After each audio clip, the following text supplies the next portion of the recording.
Hi friends, welcome to Sali kitchen. இன்றைக்கி நம்ம சூப்பரான day in my life vlog, அது மட்டும் இல்லாமல் சூப்பராக டிப்ஸும் இதில் ஷேர் பண்ணியிருக்கேங்க. வீடியோவை ஸ்கிப் பண்ணாமல் ஃபுல்லாக பாருங்கள். நிறைய பேருக்கு ரசம் வச்சோம் அப்படின்னா அது கருத்து போயிடுது, அல்லது ரசம் டேஸ்ட்டாகவே இல்லைன்னு சொல்லுவாங்க. அதுக்குமே இதில் சூப்பராக டிப்ஸு சொல்லியிருக்கேன். சாப்பாடு செய்யும் போது நமக்கு தெரியாமல் அடி பிடிச்சிரும் அல்லது குழஞ்சு போயிடும், உப்பு காரம் அதிகமாக போட்டுட்டோம் அப்படின்னா அதை எப்படி சரி பண்ணுறது அப்படின்னும் நிறைய யூஸ்ஃபுல்லான கிச்சன் டிப்ஸ் இதில் ஷேர் பண்ணியிருக்கேன். வீடியோவை ஸ்கிப் பண்ணாமல் ஃபுல்லாக பாருங்கள். நீங்கள் இப்போ தான் நம்ம சேனலை ஃபஸ்ட்டு டைம் பார்க்குறீங்க அப்படின்னா மறக்காமல் சப்ஸ்கிரைப் பண்ணி கூட இருக்க பெல் ஐகானையும் கிளிக் பண்ணி வச்சுக்கோங்க. வாங்க இப்போ வீடியோக்குள்ளே போகலாம். மார்னிங் நம்ம ஒர்க் செய்யும் போதே மத்தியானம் லஞ்சுக்கு தேவையானதும் பாதி வேலையை முடிச்சிட்டோம் அப்படின்னா நம்ம டக்குன்னு ஈஸியாக வேலையை முடிச்சுட்டு வந்துடலாம். அதனால் நான் மார்னிங் பருப்பு சாம்பார் வச்சதுலேயே கொஞ்சமாக பருப்பு ரசம் வைக்கிறதுக்காக பருப்பை மட்டும் கொஞ்சமாக குக்கர்லேயே வச்சுட்டேன். நெக்ஸ்ட்டு அஞ்சரை பெட்டியில் தேவையான பொருட்கள்லாம் ரசத்துக்கு எடுக்கலான்னு அஞ்சரை பெட்டி எடுத்து வச்சுட்டு வெஜிடபிள்ஸ்லாம் மார்னிங் எந்திரிச்ச உடனே நம்ம மார்னிங் டிஃபனுக்கு செய்யும் போதே கூடவே இந்த மாதிரி கட் பண்ணிட்டோம் அப்படின்னா டக்குன்னு மார்னிங் நம்ம லஞ்சும் செஞ்சிடலாம், பிரேக்ஃபாஸ்ட்டும் ஈஸியாக முடிச்சிடலாம். பிரேக்ஃபாஸ்ட்டுக்கு பருப்பு சாம்பார் வச்சு தோசை ஊற்றிக்கலான்னு சொல்லிட்டு பருப்பு சாம்பார் வச்சு முடிச்சுட்டேன். இப்போ ரசம் எப்படி செய்கிறதுன்னு பார்க்கலாங்க. ரொம்ப சிம்பிளான மெத்தடில் குயிக்காக 10 நிமிஷத்தில் ரொம்ப டேஸ்டியாக செஞ்சிடலாம். இதுக்கு ஒரு 2 டேபிள் ஸ்பூன் அளவுக்கு மிளகு, 2 டேபிள் ஸ்பூன் அளவுக்கு ஜீரகம் சேர்த்துக்குங்க. எல்லாத்தையுமே நல்லா சேர்த்து பொன்னிறமாக வதக்கிக்குங்க. 2 டேபிள் ஸ்பூன் அளவுக்கு வரமல்லி சேர்த்து இதையுமே நல்லா பொன்னிறமாக வதக்கிக்கணும். இது வறுபடுறதுக்கு ஒரு 5 நிமிஷம் தாங்க ஆகும். ரொம்ப ஹீட் பண்ணி ரொம்ப கருத்து போகிற அளவுக்கெல்லாம் நம்ம வறுத்துடக்கூடாது. லைட்டாக ஹீட் ஏறி அது பொன்னிறமாக வந்த உடனே நம்ம அடுப்பை ஆஃப் பண்ணி கூல் பண்ண விட்டுறணும். இது எல்லாமே நல்லா பொன்னிறமாக வதங்கி வந்துருச்சு. இப்போ நம்ம ஒரே ஒரு நெல்லிக்காய் சைஸ் அளவுக்கு புளியை நல்லா வாஷ் பண்ணிவிட்டு தண்ணியில் ஊற போட்டுடலாம். இது கூல் பண்ணி வர்றதுக்கும் இந்த புளி ஊறி வர்றதுக்கும் டைம் சரியாக இருக்கும். இப்போ நம்ம இதை ஒரு பிளேட்டில் மாற்றிடலாங்க. நம்ம வறுபட்ட எந்த ஒரு பொருளாக இருந்தாலும் அந்த பாத்திரத்திலேயே வைக்கக்கூடாது. ஏன்னா அந்த பாத்திரம் இன்னுமே ஹீட்டாக இருக்கும். அதனால் அது இன்னுமே கரிஞ்சு போயிடும். அதனால் நீங்கள் எந்த ஒரு பொருள் வறுத்தாலும் உடனே தனியாக ஒரு பிளேட்டில் போட்டு வச்சுருங்க. இப்போ இதில் கொஞ்சமாக எண்ணெய் சேர்த்திக்கலாம். சமையல் செய்யும் போதே நம்ம எது ஃபஸ்ட்டு குயிக்காக வேலையை முடிக்கணும்னு ஒன்றா யோசிச்சு செஞ்சாலே குயிக்காக அழகாக ஈஸியாக எல்லா வேலையுமே முடிச்சிடலாம். இப்போ ஒரு கடாயில் கொஞ்சமாக எண்ணெய் சேர்த்துட்டு ஒரு 1/4 பிஞ்ச் அளவுக்கு கடுகு சேர்த்துருக்கேன். கடுகு நல்லா பொரிஞ்சு வந்ததும் ஒரு ½ பல்லாரி வெங்காயம் இந்த மாதிரி குட்டியாக கட் பண்ணி வச்சுருக்கேன். ஒரு 3 வரமிளகாய் கட் பண்ணி வச்சுருக்கேன். அதாவது 3 துண்டு வரமிளகாய் சேர்த்துருக்கேன். இது எல்லாத்தையுமே சேர்த்து நம்ம நல்லா வறுத்து எடுத்துக்கலாங்க. இது எல்லாமே நல்லா வறுந்து வந்தது கொஞ்சமாக கருவேப்பிலை சேர்த்துட்டு இதையுமே நல்லா இதை எண்ணெயிலேயே வதக்கி விட்டுடலாம். இப்போ நம்ம கட் பண்ணி வச்சுருக்க கேரட் பீன்ஸை சேர்த்துக்கலாம். நம்ம பொரியல் செய்யும் போது தெரியாமல் அதிகமாக உப்பு போட்டுட்டோம் அப்படின்னா அதை எப்படி ஈக்குவல் பண்ணுறது அப்படின்னு நான் இதில் டிப்ஸு சொல்லியிருக்கேன். ரொம்ப ரொம்ப ஹெல்ப்ஃபுல்லாக இருக்கும். எல்லாருக்குமே ரொம்ப ஈஸியான டிப்ஸை நான் சொல்லி கொடுத்துட்ருக்கேன். மறக்காமல் எல்லாத்தையுமே ட்ரை பண்ணி பாருங்கள், உங்களுக்கே ரொம்ப ஹெல்ப்ஃபுல்லாக இருக்கும். இப்போ கேரட் பீன்ஸ் எல்லாமே சேர்த்து இந்த ஆயிலையே நல்லா வதக்கி விட்டுட்டு தேவையான அளவுக்கு உப்பும் சேர்த்து நல்லா வதக்கி விட்டுருங்க. இது எல்லாமே நல்லா வதங்கி வந்ததும் இதுக்கு தேவையான அளவுக்கு தண்ணி ஊற்றிடுங்க. தண்ணி ஊற்றி நல்லா ஒரு 2 டைம் இந்த மாதிரி மிக்ஸ் பண்ணி விட்டுட்டு ஒரு மூடியை போட்டு நல்லா ஒரு 5 நிமிஷம் சிம்மில் வச்சுட்டிங்க அப்படின்னா கேரட் பீன்ஸ் பொரியல் ரெடி ஆயிரும். அதுக்குள்ளே நம்ம இந்த மிளகு, ஜீரகம், ரசத்துக்கு தேவையான பொருட்கள் எல்லாம் நம்ம ரெடி பண்ணி வச்சிடலாம். நம்ம வேலை செய்யும் போதே எது குயிக்காக ஃபாஸ்ட்டாக செய்யணும்னு நினச்சி செஞ்சீங்க அப்படின்னா டக்குன்னு லஞ்ச் எல்லாம் ஒரு 1 ஹவரில் சமைச்சு முடிச்சிடலாங்க. இப்போ பொரியல் அது பாட்டுக்கு வெந்துட்டுருக்கோம். ரசத்துக்கு நம்ம தேவையான பொருட்கள் எல்லாம் நம்ம ரெடி பண்ணி வச்சுட்டு பொரியல் வெந்ததுமே ஒரே அடுப்பில் எல்லாமே ஈஸியாக செஞ்சிடலாம். நிறைய பேருக்கு 2 அடுப்பு வச்சு செய்யும் போது ஒன்று தீய விட்டுருவாங்க அல்லது கருக்க விட்டுருவாங்க. அதுக்கு இந்த மாதிரி ட்ரை பண்ணி பாருங்க. ரசத்துக்கு மிளகு, ஜீரகம், கருவேப்பிலை, வரமிளகாய் எல்லாம் எடுத்து வச்சுட்டு ஒரு கைப்பிடி அளவுக்கு பூண்டை தட்டுறதுக்கு இந்த மாதிரி ஒரு டம்ளரில் போட்டு நம்ம மாவெல்லாம் தேய்ப்போம்ல, சப்பாத்தி மாவெல்லாம் தேய்க்கிற அந்த கட்டையை வச்சு இந்த மாதிரி நல்லா குத்தி எடுத்தாலே பூண்டு 1க்கு பாதியாக நல்லா ஈஸியாக தட்டி எடுத்துடலாம்.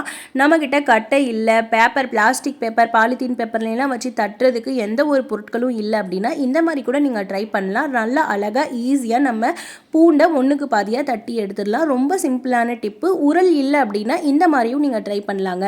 நெக்ஸ்ட்டு நான் எல்லாமே ரசத்துக்கு ப்ராப்பராக எடுத்து வச்சுட்டேன். நெக்ஸ்ட்டு 2 தக்காளி மட்டும் நல்லா பழுத்த பழமாக எடுத்து மிக்ஸி ஜாரில் நல்லா ஃபைன் பேஸ்ட்டாக அரைச்சிட்டு வந்துடுங்க. உங்கள் ஊர் பக்கம்லாம் வெயில் எப்படி இருக்குதுன்னு சொல்லுங்கள். பெங்களூரில் பொறுத்த வரைக்கும் வெயிலே இல்லாமல் இருந்துச்சு. ஆனால் இப்போ பார்த்தோம் அப்படின்னா கொஞ்சம் ஓரளவுக்கு வெயிலாக தாங்க இருக்குது. ஃபஸ்ட்டு இருந்ததுக்கும் இப்போ கம்பேர் பண்ணுறதுக்குமே பெங்களூர் பெங்களூர்லேயுமே வந்து தண்ணி பிரச்சனை, வெயில் ரொம்ப அதிகம் தான் சொல்ல முடியும். நீங்கள் இருக்கிற ஏரியா பக்கம்லாம் வெயில் வந்து எந்த டிகிரியாக வெயில் அடிக்குதுன்னு சொல்லியும் கமெண்ட்டில் சொல்லுங்கள். எந்த ஊர்லேருந்து பார்க்குறீங்கன்னு சொல்லியும் கமெண்ட் பாக்ஸில் சொல்லுங்கள். இப்போ வந்து நான் புளி எல்லாத்தையுமே வந்து நல்லா கரைச்சி எடுத்துட்டேங்க. இப்போ இந்த புளிச்சக்கையை நல்லா ஒரு 2 டைம் தண்ணியை ஊற்றி நல்லா ஃபைனாக நல்லா கரைச்சி எடுத்துக்கலாம். அதில் கொஞ்சம் கூட வந்து அந்த புளியோட புளிப்பு சுவையே இருக்கக்கூடாது. நம்ம எந்த வேலைகள் செஞ்சாலும் வந்து நல்லா சிக்கனமாக குடும்பத்தை கட்டுக்கோப்பாக நடத்தணும் அப்படின்னா ஏனோ தானோன்னு செய்யாமல் கொஞ்சமாக புளி ஊற வச்சாலும் அதை ஃபஸ்ட்டு ஒரு டைம் நல்லா வந்து கரைச்சி எடுத்துட்டு நெக்ஸ்ட்டு ஒரு டைம் தண்ணி ஊற்றி இந்த மாதிரி கரைச்சிங்க அப்படின்னா அதில் இன்னுமே நிறைய புளிப்பு தன்மை இருக்கும். அதனால் இந்த மாதிரி செஞ்சீங்க அப்படின்னா குடும்பத்தையும் சிக்கனமாக நடத்தலாம், எந்த ஒரு பொருளையும் வேஸ்ட் பண்ணாமல் சமைக்கலாங்க. இப்போ புளி எல்லாத்தையுமே நல்லா கரைச்சி எடுத்துட்டேன். இப்போ இதை நல்லா ஒரு டைம் இந்த மாதிரி வடிகட்டி எடுத்துக்கலாம். ஏன்னா கொஞ்சம் நஞ்ச துகள்கள் இருக்கும், அதனால் நல்லா இந்த மாதிரி வடிகட்டி எடுத்துட்டு நெக்ஸ்ட்டு நம்ம அரைச்சி வச்சுருக்க தக்காளி பேஸ்ட்டையும் இந்த புளி கூடையே சேர்த்து எல்லாத்தையுமே ப்ராப்பராக ரெடி பண்ணி வச்சுருங்க. ரசம் வைக்கும்போது இந்த மாதிரி நீங்கள் ரசத்தை கூட்டி வச்சிங்க அப்படின்னா செம்ம டேஸ்டியாக இருக்கும். அப்போதைக்கு நம்ம அவசரமாக போய் ஒவ்வொன்றா அரைச்சி ஊற்றிட்டு இருக்கிறத விட ரசத்துக்கு தேவையான பொருட்கள் எல்லாமே நீங்கள் ஃபஸ்ட்டே வந்து இந்த மாதிரி ரெடி பண்ணி வச்சுட்டு அதுக்கப்புறம் நீங்கள் அடுப்பு பற்ற வச்சு செஞ்சீங்க அப்படின்னா ஈஸியாக ரசம் முடிஞ்சிடும், நல்ல டேஸ்டியாகவும் இருக்குங்க.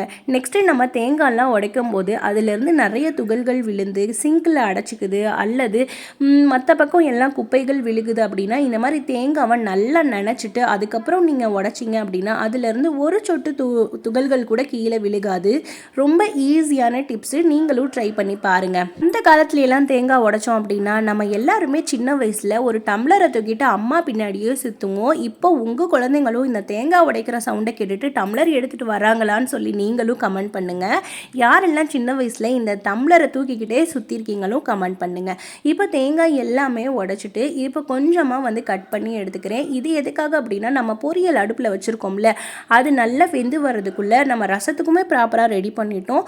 பொரியலில் கடைசியாக தூவுறதுக்கு தேங்காய் பூவும் நம்ம ரெடி பண்ணிட்டோம் அப்படின்னா நம்மளுடைய வேலைகள் ஈஸியாக முடிஞ்சிடும். இப்போ பொரியல் வந்து நல்லா வெந்து வந்திருக்கும். இப்போ இந்த மிக்ஸி ஜாரில் நான் கொஞ்சமாக தேங்காய் சேர்த்துருக்கேன். இதை நல்லா பூ மாதிரி நல்லா இந்த மாதிரி ஃபைனாக அரைக்காமல் கொஞ்சம் பூ மாதிரி இருக்கிற மாதிரி அரைச்சிக்கணும். இப்போ பார்த்தீங்க அப்படின்னா நம்மளுடைய பொரியல் வந்து நல்லா வெந்து வந்துருச்சு.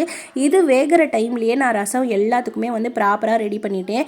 நீங்கள் வந்து இந்த மாதிரி பொரியல் செய்யும் போது கொஞ்சமாக காய்கறி இருக்குது ஆனால் பொரியல் நிறைய வேணும் அப்படின்னு நினச்சிங்கன்னா நீங்கள் தேங்காய் பூ அரைக்கும் போது கொஞ்சம் நிறைய தேங்காய் பூ போட்டுட்டீங்க அப்படின்னா பொரியல் வந்து குவான்டிட்டி நிறைய தெரியுங்க. இப்போ நிறைய பேர் வீட்டுக்கு திடீர்னு வந்துட்டாங்க ஆனால் பொரியல் காய்கறி கொஞ்சமாக தான் இருக்குது அப்படின்னா கேரட்டு பீன்ஸ் மட்டும்தான் இருக்குது அப்படின்னா இதில் கொஞ்சமாக ஒரு 2 உருளைக்கிழங்கு சேர்த்துக்கிட்டீங்க அப்படின்னா அதுவுமே செம்ம டேஸ்டியாக இருக்கும். அல்லது கொஞ்சமாக தேங்காய் பூ ஒரு 2-3 டேபிள் ஸ்பூன் நம்ம எப்பயுமே சேர்த்துற அளவை விட கொஞ்சமாக எச்சா சேர்த்துக்கிட்டோம் அப்படின்னா அதுவுமே பொரியல் நிறைய தெரியும், நல்ல டேஸ்டியாகவும் இருக்குங்க.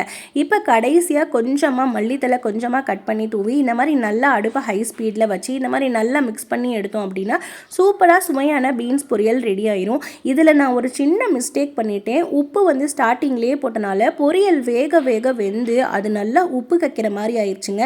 இந்த மாதிரி செய்யும் போது இதை எப்படி சரி பண்ணுறது அப்படின்னா நம்ம தேங்காய் பூ போட்டுமே நமக்கு உப்பு அதிகமாக இருந்துச்சு அப்படின்னா 1 டேபிள் ஸ்பூன் அளவுக்கு நெய் விட்டுருங்க. கண்டிப்பாக அந்த பொரியல் செம்ம டேஸ்டியாக இருக்கும், உப்புமே கக்காதுங்க. பொரியல் இறக்கி வச்சுட்டு நெக்ஸ்ட்டு ஒரு பாத்திரம் வச்சுக்கலாம். இது வந்து ரசம் தாளிக்க போகிறோம். ரசம் தாளிக்கும் போது இந்த டிப்ஸ்லாம் நீங்கள் ட்ரை பண்ணிங்க அப்படின்னா ரசம் நல்லா சூப்பராக வருங்க. இப்போ நல்லா அடுப்பு ஹீட் ஆனதுக்கப்புறம் தேவையான அளவுக்கு கொஞ்சமாக எண்ணெய் சேர்த்துக்குங்க. ஒரு 1/4 டீஸ்பூன் அளவுக்கு கடுகு சேர்த்துட்டு ஒரே ஒரு 1/2 வெங்காயத்தை மட்டும் குட்டி வெங்காயம் பல்லாரி வெங்காயம் தான் சேர்த்துருக்கேன். இதை சேர்த்துட்டு நம்ம எடுத்து வச்சுருக்க இன்க்ரீடியன்ஸ் எல்லாத்தையுமே வந்து போட்டுருங்க. இது செய்யும் போது மெயினாக அடுப்பு சிம்மில் மட்டும்தாங்க இருக்கணும், ஹை ஸ்பீடில் வச்சிடாதீங்க. தேவையான அளவுக்கு எண்ணெய் ஊற்றிக்குங்க. இது எல்லாமே சேர்த்து நல்லா வறுபட்டு வந்ததுக்கப்புறம் ஒரு 1/4 பிஞ்ச் அளவுக்கு மஞ்சத்தூள் இது எல்லாமே சேர்த்து 2 வதக்குனதுமே நம்ம புளி தக்காளி எல்லாம் கரைச்சி வச்சுருக்கோம்ல இது எல்லாத்தையுமே சேர்த்து இதுக்கு தேவையான அளவுக்கு தண்ணி ஊற்றிடுங்க. ரசம் தாளிக்கும் போது மட்டுமே நம்ம வந்து எல்லாமே ப்ராப்பராக ரெடி பண்ணி வச்சுட்டு அதுக்கப்புறம் செஞ்சோம் அப்படின்னா ரசம் உங்களுக்கு கருத்து போகாது, டேஸ்ட் இல்லாமல் இருக்கிறது அதெல்லாம் எதுவுமே இருக்காது. தேவையான அளவுக்கு தண்ணி ஊற்றிட்டு 1 டேபிள் ஸ்பூன் அளவுக்கு உப்பு சேர்த்துருக்கேன். உப்பு உங்களுக்கு தேவையான அளவுக்கு சேர்த்துக்குங்க. இது எல்லாமே சேர்த்துட்டு நல்லா கரைச்சி குடிச்சு பாருங்கள் டேஸ்ட்டு கரெக்டாக இருக்கான்னு. இது எல்லாமே சேர்த்துட்டு பருப்பு வேக வச்சுருந்தோம்ல அந்த பருப்பையும் இதில் தூக்கி ஊற்றிட்டு கொஞ்சமாக அந்த குக்கர்லேயும் தண்ணியை ஊற்றி எல்லாத்தையுமே இதில் ஊற்றி விட்டுருங்க. நம்ம ரசம் வைக்கும்போது குயிக்காக ஒரு 2 நிமிஷத்தில் தாளித்து விட்டுட்டோம் அப்படின்னா ரசம் நல்லா டேஸ்டியாக சூப்பராக இருக்கும். ரசம் வைக்கும்போது பக்கத்துலேயே நின்று ஒரு 10 நிமிஷத்தில் அது கொதி வந்த உடனே ஆஃப் பண்ணிடணும். ஒரே ஒரு டைம் இந்த மாதிரி நல்லா மிக்ஸ் பண்ணி விட்டுட்டு அது நொர மாதிரி பொங்கி வரும்ல அந்த டைமில் நம்ம கட் பண்ணி வச்சுருக்கிற மல்லித்தலையை இந்த மாதிரி மேலே தூவி விட்டோம் அப்படின்னா செம்ம டேஸ்டியாக இருக்கும். மல்லித்தலையை இந்த மாதிரி கையில் நசுக்கி போட்டால் தான் வந்து அதோடைய ஃப்ளேவர் ஃபுல்லாக இறங்கும். நீங்கள் ரசம் வைக்கும்போது உங்களுக்கு ரசம் டேஸ்ட்டாக இல்லை அப்படின்னா இந்த மாதிரி குட்டி குட்டி டிப்ஸை கண்டிப்பாக ட்ரை பண்ணி பாருங்கள். ரொம்ப ஹெல்ப்ஃபுல்லாக இருக்கும். உங்களுக்கு ரசத்தில் காரம் கொஞ்சம் கம்மியாக இருக்குது அப்படின்னா நீங்கள் கடைசியாக மிளகுத்தூள் கூட ஆட் பண்ணிக்கலாங்க. இப்போ எல்லாத்தையுமே இந்த மாதிரி நல்லா மிக்ஸ் பண்ணிவிட்டு இது நல்லா நொர மாதிரி பொங்கி வரட்டும். அது வரைக்கும் நம்ம வெயிட் பண்ணலாம். ரசத்தில் கடைசியாக பெருங்காயம் சேர்த்துனீங்க அப்படின்னா அது இன்னுமே நல்லா வாசமனமாக இருக்கும். ஃபஸ்ட்டு தாளிக்கும் போது சேர்த்தாம நம்ம ரசம் கொதிச்சு வர டைமில் நீங்கள் பெருங்காயத்தை சேர்த்து பாருங்கள். அது செம்ம ஃப்ளேவர் கொடுக்கும். இந்த மாதிரி நல்லா சேர்த்துட்டு ஒரே ஒரு டைம் இந்த மாதிரி நல்லா மிக்ஸ் பண்ணி விட்டுட்டு ரசம் லைட்டாக கொதிச்சு வரும்போதே டக்குன்னு ஒரு மூடியை போட்டு க்ளோஸ் பண்ணிட்டீங்க அப்படின்னா செம்ம டேஸ்டியாக சூப்பரான ரசம் ரெடி ஆயிரும். பாருங்கள் ரசம் வந்து ஒரு கொதிச்ச உடனே ஆஃப் பண்ணிடணும். நம்ம நார்மலான ரசம் வைக்கிறோம் அப்படின்னா லைட்டாக நொர மாதிரி பொங்கி வந்த உடனே ஆஃப் பண்ணிடலாம். இது பருப்பு ரசம் அப்படிங்கிறனால லைட்டாக ஒரு கொதிச்ச உடனே ஆஃப் பண்ணிடணும். நெக்ஸ்ட்டு கிச்சனில் எல்லாமே எங்கெங்கே வைக்கணுமோ அது எல்லாமே எடுத்து ப்ராப்பராக வச்சுட்டு சிங்கில் போடுற பாத்திரம் எந்தெந்த பொருள் எந்தெந்த இடத்துல வைக்கணுமோ அது எல்லாமே நம்ம சமைக்கும் போது எடுத்து எல்லாமே ஓர்ஸ் பண்ணி வச்சுட்டோம் அப்படின்னா நம்மளுடைய வேலைகளும் ஈஸியாக முடிஞ்சிடும். 1 ஹவர்லேயே நம்ம சமையல் வேலையும் முடிச்சிடலாம். கிச்சனையும் கவுண்டர் டாப் எல்லாத்தையுமே க்ளீன் பண்ணி எடுத்துடலாம். சமைச்சது போக மிச்சம் இருக்க தேங்காய் எப்போவுமே நான் வந்து கட் பண்ணி நல்லா வாஷ் பண்ணி ஒரு பாக்ஸில் போட்டு வச்சுருவேன். இந்த மாதிரி செஞ்சோம் அப்படின்னா நெக்ஸ்ட்டு டைம் நம்ம சால்னா வைக்கிறதா இருந்தாலும் சரி அல்லது சட்னி அரைக்கிறதா இருந்தாலும் ஈஸியாக அழகாக எடுத்து அப்படியே நம்ம செஞ்சுக்கலாங்க. இந்த மாதிரி நீங்களும் சமைக்கும் போது இந்த மாதிரி வேலைகள்லாம் குட்டி குட்டி வேலைகள்லாம் செஞ்சு வச்சுட்டிங்க அப்படின்னா உங்களுடைய வேலைகள் எல்லாமே ஈஸியாக முடிஞ்சிடும். இதுக்காக நம்ம டைம் ஸ்பெண்ட் பண்ணி தேங்காவை கட் பண்ணி வைக்கணும்ட்டுலாம் இல்லை. நம்ம ஒரு தேங்காய் உடைச்சி அதில் கொஞ்சம் மிச்சமாயிருச்சு அப்படின்னா அதை நல்லா வாஷ் பண்ணி இந்த மாதிரி குட்டி பாக்ஸில் போட்டு நீங்கள் ஃப்ரிட்ஜில் வச்சுட்டிங்கன்னா அழகாக வேணுங்கிறப்ப எடுத்து நீங்கள் யூஸ் பண்ணிக்கலாங்க. நெக்ஸ்ட்டு வந்து இஞ்சி பூண்டு பேஸ்ட்டு இல்லாதனால இஞ்சியை மட்டும் வந்து நல்லா ஒரு 1/2 hour இந்த மாதிரி தண்ணியில் போட்டு ஊற வச்சுட்டு அதுக்கப்புறம் நீங்கள் சொரண்டினீங்க அப்படின்னா நல்லா ஈஸியாக அழகாக சொரண்ட வரும். இது ஊறுறதுக்குள்ளே நம்ம பூண்டு உரிச்சிட்டு இஞ்சி பூண்டு பேஸ்ட்டுமே நம்ம ரெடி பண்ணி வச்சிடலாம். நெக்ஸ்ட்டு ஃப்ரிட்ஜில் வைக்கிற திங்ஸ் எல்லாமே கொண்டு போய் ஃப்ரிட்ஜில் வச்சு நம்ம அரேஞ்ச் பண்ணிட்டோம் அப்படின்னா நம்மளுடைய வேலையும் ஈஸியாக முடிஞ்சிடும். சமைக்கும் போதே இந்த வேலைகளும் கூட செஞ்சுக்கிட்டோம் அப்படின்னா ரொம்ப ஈஸியாக வேலைகள் எல்லாமே முடிஞ்சிருங்க. மதிய லஞ்சுக்கு எல்லாமே ரெடி பண்ணி வச்சுட்டு பப்பாளி பழம் இருந்துச்சு. சரி இது எல்லாத்தையும் கட் பண்ணி குழந்தைங்களுக்கு கொடுக்கலான்னு சொல்லிட்டு கட் பண்ணிட்டு இருந்தேன். இது கட் பண்ணும்போது இதில் ரொம்ப ஈஸியாக உள்ளே இருக்க விதைகள் எல்லாம் எடுக்கிறதுக்கு நான் சொல்கிற மெத்தடில் நீங்கள் ட்ரை பண்ணி பாருங்கள். உள்ளே இருக்க அந்த நார் விதைகள் எல்லாத்தையுமே ஈஸியாக எடுத்துடலாம். பப்பாளி தோல் எல்லாத்தையுமே சீச்சிட்டு இந்த மாதிரி 2ஆக கட் பண்ணிவிட்டு ஒரே ஒரு ஸ்பூன் மட்டும் இருந்தால் போதுங்க. இந்த மாதிரி அழகாக உள்ளே இருக்க விதைகள் அந்த நார் மாதிரி இருக்கிறதெல்லாம் க்ளீன் பண்ணிடலாம். உள்ளே விதைகள் இருக்கிற எந்த பழமாக இருந்தாலும் சரி நீங்கள் இந்த மாதிரி அழகாக ஸ்பூனை வச்சு ரிமூவ் பண்ணிங்க அப்படின்னா அதில் இருக்கிற நார் அந்த தோல் அது எல்லாமே அழகாக ஈஸியாக வந்துடும். பப்பாளியில் இந்த மாதிரி நார் மாதிரி இருக்கும். அது குழந்தைங்க விரும்பி சாப்பிட மாட்டாங்க. அதனால் அது எல்லாத்தையுமே எடுத்துகிட்டு கொடுத்து பாருங்கள். நல்லா விரும்பி சாப்பிடுவாங்க. பப்பாளின்னு மட்டும் இல்லைங்க, நீங்கள் கீர்னி பழம் வாங்குறீங்க, முலாம்பழம் வாங்குறீங்க அல்லது உள்ள விதைகள் இருக்கிற பழங்கள் இந்த மாதிரி நம்ம தோலை கட் பண்ணிவிட்டு யூஸ் பண்ணுறோம் அப்படின்னா கண்டிப்பாக அதுக்கு இந்த ஒரு ஸ்பூன் மட்டுமே இருந்தால் போதும். நல்லா அழகாக க்ளீன் பண்ணி எடுத்துக்கலாம். குழந்தைங்களுக்கு எப்போவுமே சாக்லேட் ஐஸ்கிரீம் பிஸ்கெட் இந்த மாதிரி கொடுக்காம வீட்டில் ஹெல்த்தியாக நம்மளால் எதுவுமே செய்ய முடியல அப்படின்னாலும் இந்த மாதிரி ஃப்ரூட்ஸ் வாங்கி குட்டி குட்டியாக கட் பண்ணி இதில் வந்து ஹனி போட்டோ அல்லது நாட்டு சர்க்கரை இந்த மாதிரி ஏதோ ஒன்று போட்டு கொடுத்தீங்க அப்படின்னா அழகாக அவங்க ரொம்ப விரும்பி சாப்பிடுவாங்க. என்னுடைய குழந்தைங்களுக்கு வந்து இந்த மாதிரி குட்டி குட்டியாக கட் பண்ணிவிட்டு மேலே வந்து நாட்டு சர்க்கரையோ அல்லது தேன் ஊற்றி கொடுத்தா ரொம்ப விரும்பி சாப்பிடுவாங்க. வீட்டில் ரெண்டுமே இல்லாதனால கொஞ்சமாக சுகர் மட்டும் தூவி கொடுத்துட்டு எல்லாருமே ரொம்ப விரும்பி சாப்பிட்டாங்க. நீங்களும் இந்த மாதிரி ட்ரை பண்ணி பாருங்கள். குழந்தைங்க சாப்பிடாத குழந்தைங்களையும் நம்ம ஃப்ரூட்ஸ் எல்லாத்தையுமே சாப்பிட வச்சிடலாம். எந்த ஒரு பழமாக இருந்தாலும் சரி, கொஞ்சமாக தேன் அல்லது இந்த மாதிரி சர்க்கரை அவங்க முன்னாடியே தூவி கொடுத்தீங்க அப்படின்னா அவங்க ரொம்ப விரும்பி அழகாக சாப்பிடுவாங்க. நெக்ஸ்ட் டிப் வந்து சாப்பாடு செய்யும் போது அடிப்பிடிச்சு போயிடுது, குழஞ்சு போயிடுது அல்லது மேலே எல்லாம் பொங்கி வருது அப்படின்னா இந்த மெத்தடை நீங்கள் ட்ரை பண்ணுங்கள். எந்த அரிசியாக இருந்தாலும் ஒரு 1/2 hour ஊற வச்சுட்டு 1 டம்ளர் அரிசிக்கு 2 டம்ளர் அளவுக்கு தண்ணி ஊற்றிக்குங்க. நெக்ஸ்ட் இதில் முக்கியமான ஒரு பொருள் சேர்க்க போகிறோம். உங்கள் வீட்டில் நெய்யோ அல்லது தேங்காய் எண்ணெய் அல்லது நீங்கள் நார்மலாக யூஸ் பண்ணுற சமையலுக்கு யூஸ் பண்ணுற எண்ணெய் இருந்தாலும் அது 1 டேபிள் ஸ்பூன் அளவுக்கு சேர்த்துட்டு நல்லா நீங்கள் குக்கரை எப்பயும் போல் போடுற மாதிரி விசில் போட்டு வச்சுட்டிங்க அப்படின்னா இதிலேருந்து மேலே ஃபுல்லாக நொர மாதிரி பொங்கியும் வராது. நெய் வந்து நல்ல வாசனையை கொடுக்கும். அது மட்டும் இல்லாமல் நெய் வந்து நல்லா சாப்பாடை குலைய விடாமல் நல்லா உதிரியாக வச்சுருக்குங்க. நீங்கள் நெய்க்கு பதிலாக தேங்காய் எண்ணெய் அல்லது நார்மலாக சமையலுக்கு யூஸ் பண்ணுற எண்ணெய் கூட கொஞ்சமாக சேர்த்து விட்டுடலாம். இந்த மாதிரி செய்யும்போது நமக்கு அரிசி குழஞ்சு போகாமல் நல்ல உதிரியாக பூ மாதிரி இருக்கும். ரொம்ப ரொம்ப ரொம்ப சிம்பிளான டிப்பு. நீங்களும் இந்த டிப்பை ட்ரை பண்ணி பாருங்கள், ரொம்ப ஹெல்ப்ஃபுல்லாக இருக்கும். குக்கர் எல்லா விசில் அடங்கினதுமே ஓப்பன் பண்ணி காட்டுறேன். பூ மாதிரி அரிசி எப்படி வந்திருக்குன்னு பாருங்கள். குக்கர் மூடியில் மேலேயும் சரி கொஞ்சம் கூட பொங்கவே இல்லை. இந்த மாதிரி நெய் அல்லது தேங்காய் எண்ணெய் யூஸ் பண்ணிங்க அப்படின்னா அந்த சாப்பாடு குலையாமல் உதிரியாக நல்லா வந்து அடி பிடிக்காமல் வரும். ரொம்ப சிம்பிளான டிப்பு, ட்ரை பண்ணி பாருங்கள். நெக்ஸ்ட்டு வந்து ஈவினிங்க்கு ஏதாச்சும் ரொம்ப ஹெல்த்தியாக செய்யலாம் அப்படின்னு கொஞ்சமாக உளுந்தம்பருப்பை ஊற வச்சுருந்தேன். உங்கள் கிச்சனில் எப்போவுமே சமைச்சிக்கிட்டே வேலை பார்த்துக்கிட்டே இருக்கீங்க அப்படின்னா இந்த மாதிரி ஒரு மணி பிளான்ட் பச்சை பசேல்னு வச்சு பாருங்கள், நல்ல மைண்ட் ரீஃப்ரெஷ் ஆகும். ஈவினிங் பால் சூடு பண்ணுறது, சால்னா சூடு பண்ணுறது, இது எல்லா வேலைகளுமே செஞ்சுட்டு நம்ம ஊற வச்சுருந்த உளுந்தம்பருப்பு எப்படி ஊறி இருக்குதுன்னு பார்த்துட்டு அந்த ரெசிபியுமே செய்ய ஸ்டார்ட் பண்ணிட்டேன். ஏற்கனவே நம்ம சேனலில் இந்த ரெசிபி அப்லோடு பண்ணியிருக்கோம். இது வந்து பார்க்காதவங்களுக்கு ரொம்ப ரொம்ப ஹெல்ப்ஃபுல்லாக இருக்கும். உளுந்தம்பருப்பு நல்லாவே ஊறி வந்துருச்சுங்க. இதை மிக்ஸி ஜாரில் சேர்த்து நல்லா ஃபைன் பேஸ்ட்டாக அரைச்சிக்கலாம்.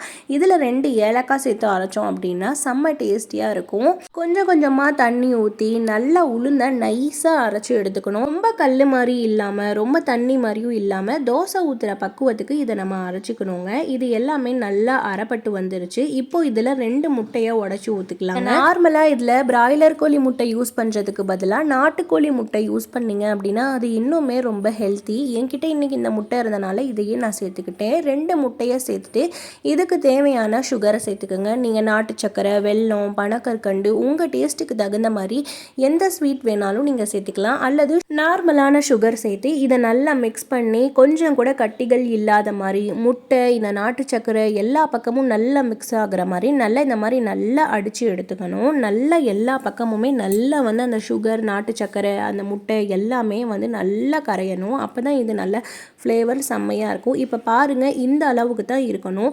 பார்த்தாலே தெரியும் எந்த அளவுக்கு ஃப்ளஃபியாக நல்லா சூப்பராக இருக்குது பாருங்கள். இது நீங்கள் பணியார குழியில் ஊற்றி கூட நீங்கள் பணியார மாட்டம் கூட. நான் இன்னைக்கு இதை தோசை மாதிரி தான் ஊற்ற போகிறேன். தோசை கல் ரொம்ப துரு பிடிச்சி போய் ரொம்ப பிசுக்கு படிச்சு போய் நல்லா வந்து தோசையே வரலை அப்படின்னா அதை எப்படி நம்ம ரெடி பண்ணுறதுன்னு சொல்லி வீடியோ அப்லோடு பண்ணியிருக்கோம்.